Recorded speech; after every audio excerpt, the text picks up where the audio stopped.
After getting a brand new Switch, you obviously want to keep it safe and protected. And there are lots of options available, but they all cost money. But there's one that really stood out to me. The Killswitch by Dbrand. It's one of the best rated Switch cases out there, popular for its ergonomics, its durability, and its sleek design. It's got some great features. It has a travel cover that has game card storage built in, and with a case attached, you can detach the Joy-Cons, you can still use the kickstand, and it's still compatible with the dock. And there's lots more, but you get the point. But I didn't want to spend a single cent, so I decided to waste my unprecious time instead. And in 2025, one of the biggest concerns is AI taking over our jobs. So in protest and in preparation for when I'm broke and jobless, I'm denying the robots at Dbrand revenue. I've been in touch with some lawyers, and they say this is copyright infringement, but how did I commit this alleged copyright infringement? I created a Killswitch clone. And there are two simple steps to this: the design and the manufacturing. So in order to create said clone, I had to either get access to a 3D model or its DNA.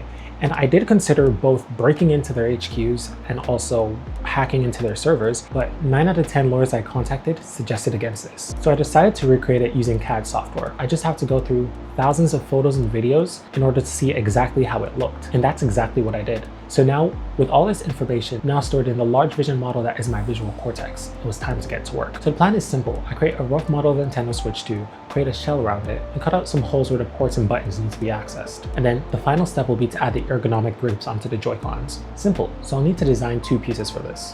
One for the screen itself, and one for one of the Joy-Cons, which I'm going to mirror for the other side. Choosing the manufacturing method was easy because all I have access to is an FDM 3D printer.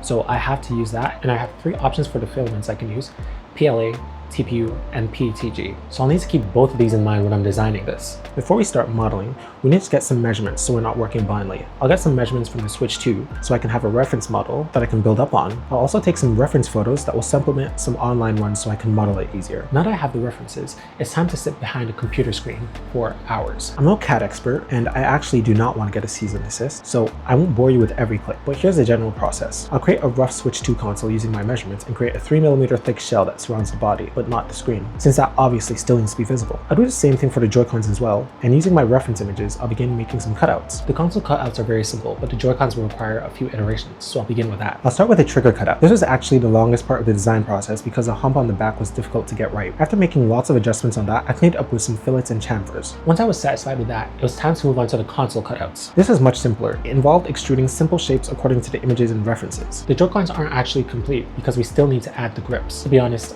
I dreaded doing this the entire process, but it honestly wasn't that bad. I started by creating a simple hump on the back and then tried to smooth it out and shape it to be ergonomic, similar to the Killswitch. I also added these fins on the inside, kind of like the Killswitch has, even though I don't know what purpose they serve. I considered adding these plastic bits on the side, but it did not look nearly as good when I tried it, so I just left it fully smooth. And the final touch here was my logo on the back of it. And now we export the STLs and head to the printer. I went through a few iterations and printed and tested them before I landed on this final result. I wanted everything to be TPU, which is a flexible rubber-like plastic, but after adding the cutout for the stand onto the console, it was no longer rigid enough to sit securely. So I switched it for PLA, which is a very hard plastic and is the most popular one used in 3D printing. The grips are still made of TPU, which does help with getting them on the Joy-Cons. Here's the case.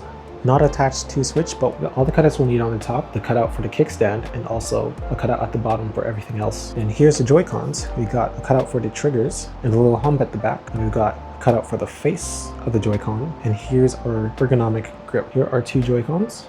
Now, enough about all that. Can I still use the Switch with a case attached? Yeah, I can. The Switch works in handheld mode with the Joy-Cons attached and also detached. The Switch feels much more comfortable to hold, especially in large hands, and even when they're detached, it feels much more ergonomic in both double Joy-Con mode and single Joy-Con mode. And it even works in mouse mode. The biggest issue with this is it no longer fits in the dock, which is why the official Killswitch does come with a dock adapter, which I haven't plagiarized yet. So how does it compare to the Killswitch? It has basically the same features as the Killswitch. The kickstand works, the Joy-Cons are detachable, it fits nicely, and it's impact resistant. But it's missing the dock adapter and the travel cover. If you want me to take a shot at recreating those, let me know in the comments below. Now, I don't have a Killswitch available to compare it to, but the original is much more visually appealing, probably feels better in your hand, Joy-Cons and is probably a better fit. Okay, so I think I might have spoken too soon. But while I was editing this, I came across a post on Reddit of people experiencing issues with the Joy-Cons staying attached to the Switch when they had the Killswitch on. So essentially what happened is Dbrand made the Joy-Con grips wrap around onto the inside of the Joy-Cons where it connects to the Switch. And that's a good thing, so the grips stay on the Joy-Cons, and I didn't do that. That's why mine are not fully secure on the Joy-Cons. But Dbrand did do that, so the grips sit perfectly on the Joy-Cons. But the issue is, since the Joy-Cons attach magnetically, it pushes the Joy-Con a little further away from the magnets that hold it on tight. Maybe I will try figuring it out if I could get it working on mine. It also has actual engineers behind it and is not a copyright infringing product. So which would I choose? The Killswitch, obviously, even though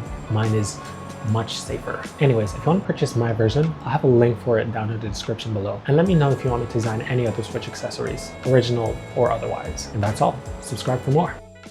Maybe I'll try to get the games for free too.